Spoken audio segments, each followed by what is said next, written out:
What's up, what it is? What's good? What's going on, YouTube? I am back with another racial reaction episode. So today, you guys, we are reacting to Boogie Wonderland. This video is posted by Boogie Wonderland. It's a conversation that he's having with his ex producer from Nickelodeon, which is Dan Schiffer. Shiner, I think I'm saying his name wrong, but as y'all see in my other video, I went through the whole Quiet on Set episode from 1, 2, 3, and 4. Go check that out if you haven't before you watch this video. So y'all, let's see the man of Dan, the man, whatever Daddy Dan got to say. Cause man, he got a lot to explain to us. But anyways, y'all, let's get into this video. And don't mind my bonnet. Shut up, you haters. Hey, it's Boogie. I played T-Bo on Nickelodeon's iCarly. I got a chance to watch the Quiet on Set program, and I reached out to Dan to see if it was something that he'd be willing to discuss.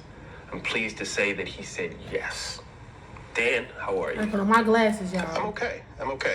I really appreciate you reaching out and giving me the opportunity to talk to you about what we saw over the last 2 nights. I'm really glad you're here because I believe this is important. For sure. We've got a lot of things to unpack.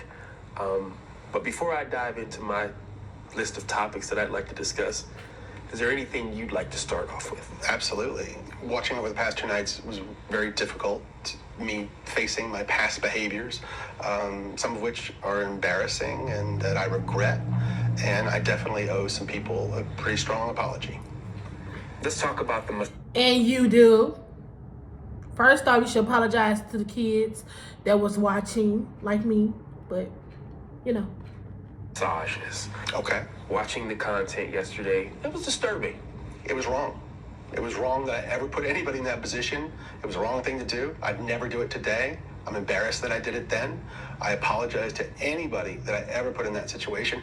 And even additionally, I apologize to the people who were walking around Video Village or wherever they happened, because there were lots of people there who witnessed it who also may have felt uncomfortable.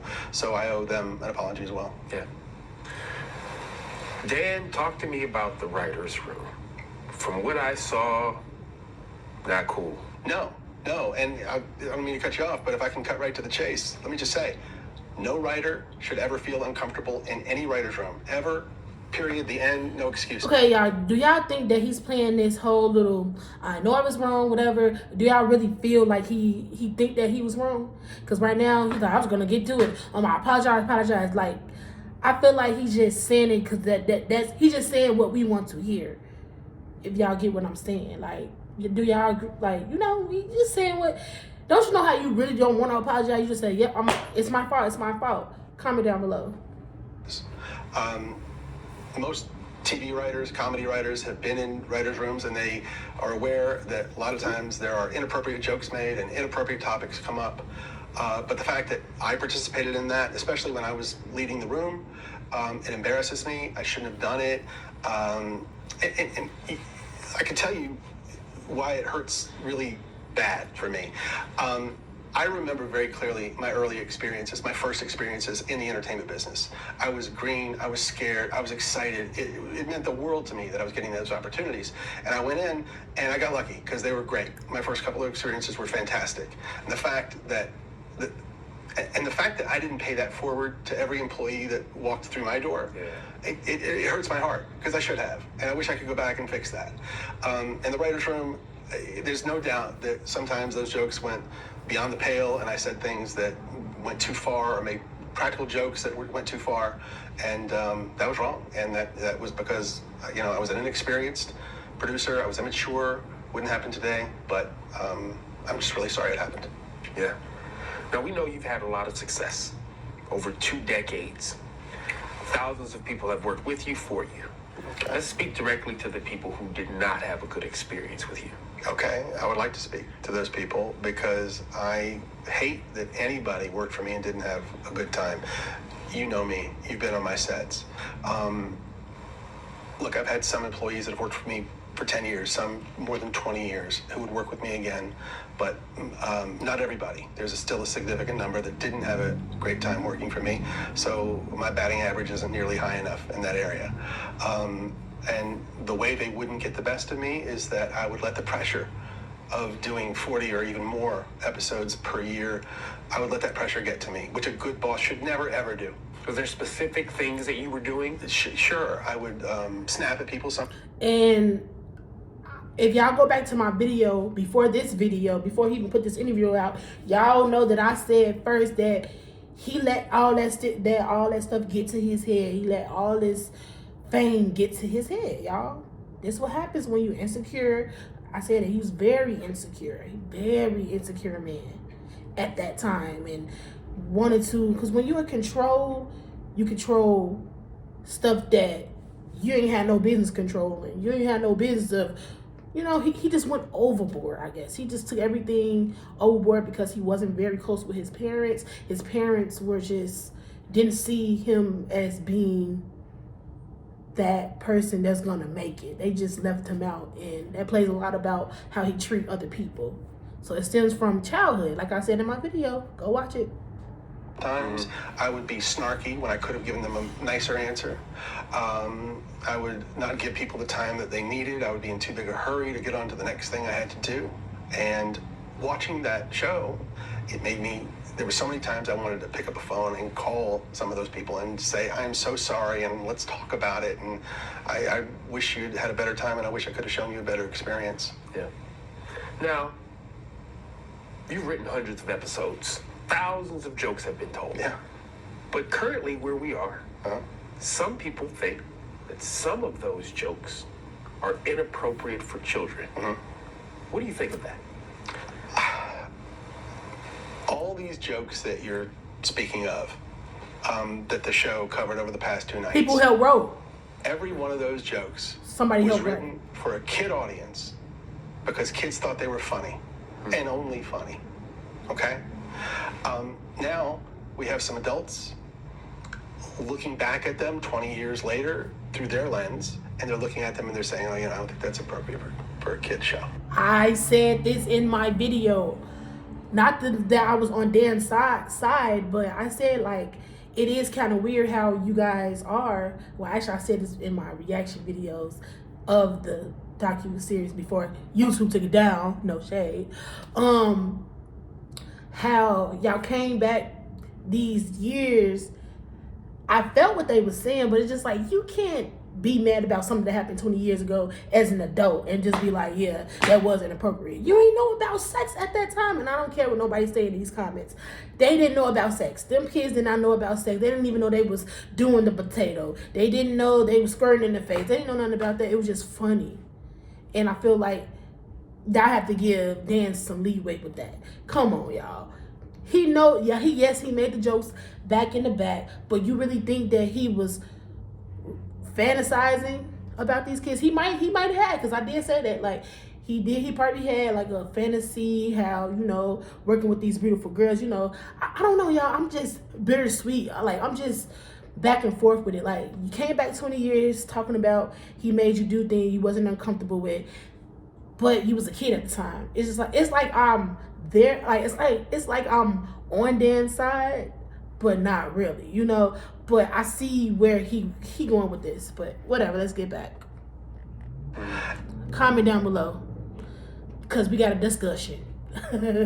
And I have no problem with that. If that's how anyone feels, let's cut those jokes out of the show. Just like I would have done 20 years ago or 25 years ago. I cut it. I want my shows to be popular. I want everyone to like it. The more people who like the shows, the happier. And the parents that saw these shows, I gotta say this, because I didn't say this in my video. The parents that saw these shows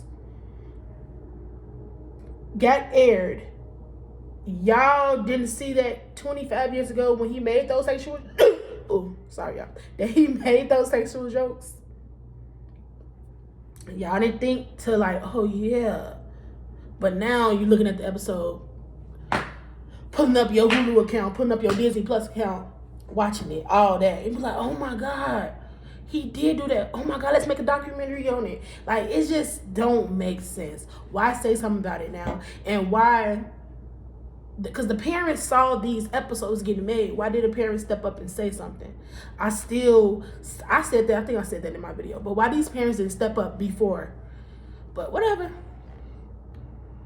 I am. Yeah. So if there's anything in a show that needs to be cut because it's upsetting somebody, let's cut it. So I think it's big for you to say, with your work, if it's viewed as that today, you don't have a problem. Cut it. Cut it. I mean, that's a solution. The last thing I want to ever do is put any content in a show that's going to upset my audience and make them want to turn off the TV. What? Sorry, y'all. I'm sorry for stopping it. If he take all those Nickelodeon TV shows off Hulu, I mean, not Hulu, but all these like our Fire Sticks and all that, those actors ain't getting paid shit. He know what he doing. Cut it. Y'all know, if he cut those TV shows and we don't see them no more Nickelodeon, you're not gonna get paid, sweetheart. Just saying. Would I ever want to do that? That makes sense.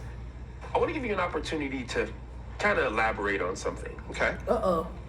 The thought process from the series is you had the power to just write a joke, and no matter what, it's going on TV. You just had that type of power. Is that true? The notion that I had the power to just produce whatever I wanted and have it air is completely false. Okay. There were many levels of scrutiny. Okay? We had executives in LA. We had executives in New York. So two coasts. Two coasts Okay. of approval, yes. And by the way, approval at every stage, really. Okay. And I'm talking about wardrobe. I'm talking about makeup, sound, sets, dialogue, jokes, everything. Now, when you say approval, these obviously that's a hierarchy, not your colleagues or people in the room. Okay. No, not my colleagues. No, these are my bosses. Bosses, and then their bosses, and then their bosses. And they're approving all of this stuff. Okay. Okay? And we're also shooting it in front of all sorts of adults and caregivers and the set teacher and the families. Everybody's watching it. And if anybody had said anything, hey, we don't like that, that's not appropriate, then it would have been cut out. Now, I'm gonna push back a little bit Sure. because the series painted you in this way that you were just the guy that was doing what he wanted, and people were afraid to confront you about things. So just humor me, say that was the case. What would have been the ultimate way to... Okay, if nobody on the set, if all of the dozens and dozens of adults that were on the set, if they didn't say anything, if my bosses said, if they insisted, you got to make a change here, you got to cut that, I had to do it. I had no choice. Got it. Now this next one, it kind of hit close to home. Being a new father, I wouldn't be opposed to my child being in the entertainment industry. Doesn't matter what age, yeah? Seeing some of those on-air dares, seeing it now from where you are now in your life, what do you think of that? I think that some of the on-air dares Extreme. went too far. I think they pushed the envelope too far. Not all of them, not most of them, but some did. Nickelodeon wanted to do their version of Fear Factor. At the time we were shooting All That, so I was tasked with doing these on-air dares with the All That cast. So we get with the writers and we come up with all these ideas, and it's hard to do because we don't have the budget. Man, bro, I used to love that slime coming down on them, the spiders, and the scene in the documentary, they showed the scene with the black boy got the peanut butter all over him and the dogs, and he kind of got like traumatized by that. To be honest, I think they low-key dragged Dan a little bit too much. They did, but hey, I hope they get their money for it. I hope they get money for their stress, their money for,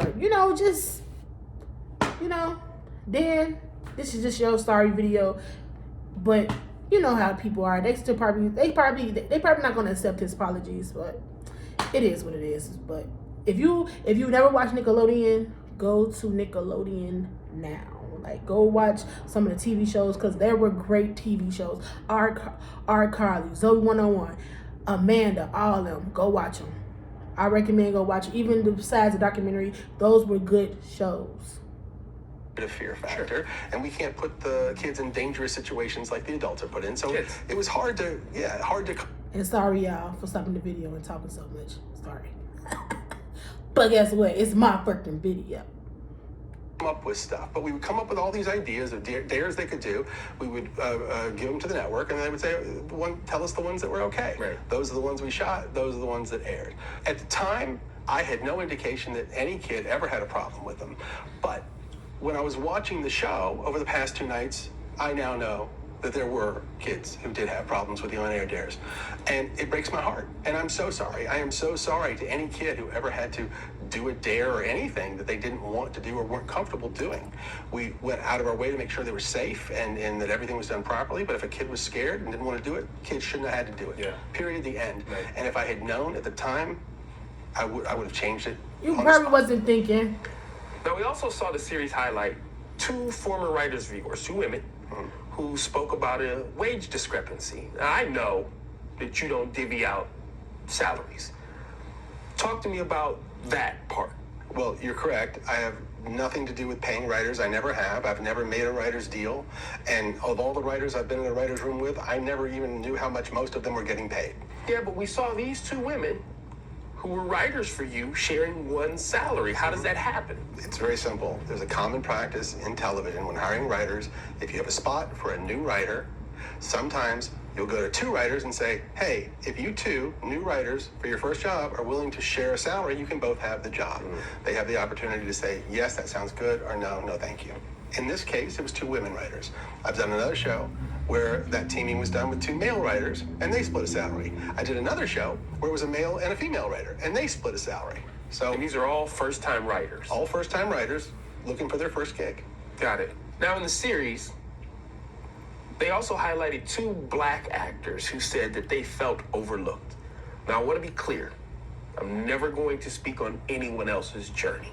Yeah, I can talk about my experience, how my experience was with you, what I saw prior to working with you, but again, I don't want to speak on anyone's journey. I saw you be honored for diversity in your work. Yes, and the reason for that Yeah. is diversity has always been very important to me in my shows. If you go back to the very first Nickelodeon show I ever made, that's very evident, as it is in the second one, and then the first movie I ever made for Nickelodeon, which starred Keenan and Kel, and every show I did after that had a lead. But every kid get treated differently. Even just because you treat this black person this way, don't mean you're gonna treat the other black person this way. And that boy that got treated by Dan, or was on Dan's set, he got the one with the peanut butter. Y'all know what I'm talking about. He felt some type of way of how Dan was pushing him to the side and gave him these crackhead roles or drug dealer, rapper, just being stereotyped. But, at TV at that time, people was just going by what they saw. And, Dan just probably didn't think nothing of it by doing that probably. So by him explaining all this, I'm kind of mad that I probably contradicted myself a little bit, going back and forth. It's like, I agree, y'all know. But, by him explaining everything and me watching all 4 of those episodes, he was wrong. But just because, he treated you like that, don't mean he treated that person like that. And it kind of felt like they was giving the race card, even with the black girl, with the big lips, But, it is what it is. It's out. But let's get back. Black actor in it. I'm very proud of that. It's very important to me. And not only am I proud that they were in my shows, I'm exceptionally proud of the achievements they've had beyond my shows. And they've gone on to bigger and better things. And that gives me a great sense of pride. Well, something that really kind of bothered me was how they depicted your relationship with the cast. Yeah, it bothered me too. Yeah, just me being there, I knew the dynamic was trust. I understood that in situations where they may have had turmoil, whether it be with their families, whether it be other castmates, they came to you. Versus how they made you look. With that said, Amanda Bynes was brought up in the series and her emancipation and how you were involved in that. Can you talk to us about it a bit? Sure. Ooh, that's Amanda right was way between now. the ages of 16 and 17, and she wanted to get emancipated from her parents, which was a fairly common thing with... Bro, I forgot to say that in my video, y'all. This girl Amanda, she gave her. He gonna explain it. Well, if y'all don't know what this means, this part means right here. I'm gonna explain it before he even say it. Amanda was mad at her parents, gave her rights over to let Dan take over for her, and because she didn't want to be around her parents no more, so they was doing too much, taking her money, whatever she felt, whatever, and Dan basically started taking care of her and being around her more and stuff like that. So yeah, wow, that was crazy. I forgot to mention that in my video. Ugh. Successful young actors, at least at the time. Sure. And she wanted that for herself. So she turned to her team, which included her lawyer, her agent, her manager, her publicist, me, because she included me as part of her team, thought of me that way. We supported her. She tried to get emancipated and ended up not working out. She didn't. Well, since we're here, let's stay here for a moment. But they said it There did. was also an incident where yes. she had ran away from home, if Yes. you would. Yeah. Can you talk to us a I little bit remember just that. to clear the air of exactly what happened in that situation? Yes. One night, it was very late, well after midnight, 1 or 2 in the morning. Phone rang. I answered. It was Amanda. She was upset. She was in distress. She had had some conflict with her parents, I think her father, and she called me. I was immediately concerned about her safety. I called someone who I knew was fairly nearby. That person was able to go and pick her up. Then I knew she was safe. I felt better. She ended up being taken to the police. Well, regardless of what some people may think, I think it's only positive that you are there for people when they need you. That said, let's talk about some of the things that have just been swirling forever. Okay. You were banned from your set. Never happened. That is a false rumor. What Add happened? it to the list of false Talk rumors. to me. What happened? They were adult actresses at the time, and they had their own specific reasons for not wanting to do the show anymore. I'm not judging that. It got tense, and what they don't know, maybe, is I did everything I could to make that show go away. My producer partner at the time, we would call and say, this is not a good situation. Okay. So I decided I'm going to do what most showrunners do, which is you're not on the set. There's a director there to shoot it. I'll go up to the writer's room. I'll work on the next script. But because everybody was so used to me caring about every detail of every show so much, for me not to be on the set, yeah, maybe some people thought I got banned. So it was more of an assumption because this guy's usually here and now he's not. I don't know if it was an assumption. I don't know if somebody thought they were making me look bad by saying I got banned from the set. I have no idea. Okay. All I know is I was never banned from the set. Yep. The darkest part of this series Drake. discuss child predators. Now, I want to make sure that we Brian Peck. clear a couple of things up. Okay? Brian Peck was not hired by you. No, I did not hire Brian Peck. This was a Tolan Robbins production? And when Drake and I talked and he told me what had happened, I was more devastated by that than anything that ever happened to me in my career thus far. And I told him, I'm here for you. What do you need? Which Drake mentioned in the show that we watched last night. And next, I heard that he went to court when this guy was being tried, Peck. And when Drake walked in, he saw 50 people sitting on the side of the courtroom supporting Peck. A lot of them pretty famous. Of course, Drake was devastated that happened. And even more disappointing, 41 of those people wrote letters for Peck, character letters, praising him for who he was and asking for leniency. And they knew Ooh, baby. that he was guilty. They knew. That shit was so crazy. All those letters people wrote. All these actors out here. I know they regretting their name got mentioned in the documentary. Y'all gonna get canceled, baby. Canceled. He had confessed to some degree, and they still did this. That's baffling that adults would do that. Yeah. And I don't know if people know this, but Drake's mom, a lovely woman who I stay in contact with this day, she came to me at the time and she said, Dan, I'm not good with words like you are. And would you help me with my speech for the judge? And I said, of course. And I did. And Okay. It's giving acting a little bit now, because we gotta realize when we watch these documentaries on actors, we don't even know if they really acting right now or they telling the truth. Like that, I was like, when I watched the documentary and I saw Drake seen him just a little bit. I didn't mention this in my other video. Like, it was kind of literally giving like, dude, you getting acting. Like, if you're in the acting world, when they do that stare off, when they do that little staring thing, to concentrate on crying and all that stuff, is giving that. So I don't know if this was, a little bit of, y'all know, a little fake. You crying about her getting help with the speech at the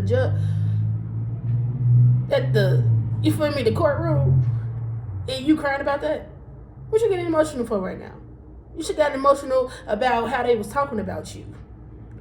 That's what you should have been crying about. But I guess, but you're crying. I feel like he crying right now because the focus was on Brian Pett, and he want to be. I feel like, sorry y'all.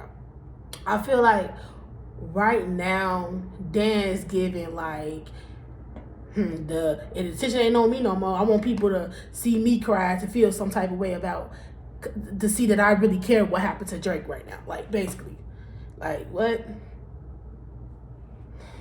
I don't know. Just giving he's putting on the act a little bit, just a little bit right now. I felt so sorry for that boy. Bye. He ended up going to prison and serving his time. And yeah, that was probably the darkest part of my career. And here's the kicker that I really don't get. After he got out of prison and was, to my knowledge, a registered sex offender. My mama always told me this. Shout out to my mama, Kimberly Johnson. She always say, when you crying and them tears don't fall, you ain't crying, you fake crying. He got it together real quick. He's an actor, y'all. Just remember that. Every time you see these actors in these interviews and shit like that, y'all, it's giving, like, because it's like, it's iffy. Right here, he was just putting on right now. As my mom and them say, you putting on the act right now. You putting on. We just say, you putting on. He was hired on a He didn't even cry for real. I don't understand that. I don't understand. Yeah, I appreciate you sharing that, man. Are you okay? You want to take a minute? Yeah, I'm all right. Let's keep going. Yeah? Yeah. Okay. I think we really unpacked some important things. We set the record straight on a lot of things. Mm-hmm. Before I let you get out of here, I appreciate the vulnerability that you use in knowing that there's definitely things that you would have and should have done differently. Mm-hmm. Is there anything that we haven't discussed? Anything that if you could go back and navigate the journey differently, what would that look like? Yeah, there's definitely things that I would do differently. One that I think would be really, really important is when you're hiring young actors, minors, to work in television, I would suggest that we have a licensed therapist there to oversee that process for the specific reason of making... It's crazy because I literally said this in my video. We thinking like, Madame, we thinking like, my video I haven't uploaded right now, but I think after this video. But Dan, I said that in my video. Sure that those kids really wanted to do this job, that they really wanted to be on television. Yeah. Maybe they should even be informed about what that means. What's it going to mean if you're famous? What's that going to mean on social media? What's it going to mean within your family? Let them find out. And then that way, if a kid doesn't want to be on a TV show, they can opt out. Yeah. That psychologist, that therapist could come to us and say, this kid doesn't want to do it, or their parents aren't understanding of what's going to come. And then we could avoid the mistake of ever putting a kid in a TV show that didn't want to be there. And additionally, the main thing that I would change is how I treat people and everyone. I definitely at times didn't give people the best of me. I didn't show enough patience. I could be cocky and definitely overambitious, and sometimes just straight up rude and obnoxious, and I am so sorry that I ever was. And all right, when I watched the show, I could see the hurt in some people's eyes, and it made me feel awful and regretful and sorry. I wish I could go back, especially to those earlier years of my career, and bring the growth and the experience that I have now and just do a better job and never, ever feel like it was okay to be an asshole to anyone ever. Look, I wanted to make funny TV shows for kids, and we definitely did that. But if I could go back, I would get it done in different ways. I'd just be nicer as often as possible and listen more to the people on my team.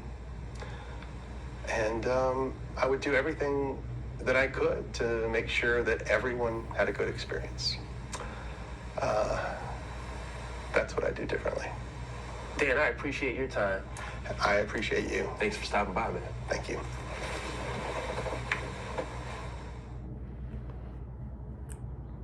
Well, I was watching you. there you have it, folks. I said, there you have it. There you have it. It is what it is, y'all. You can't take back the past. Only thing you can do is move forward. And like I said in my last video, I pray for the healing of those actors. I pray for Dan, you feel me, all this backlash he getting. And I said in my video that he, gonna have to speak up, and he finally posted the video. Didn't know that was gonna be so soon. It's like everything's been happening so fast.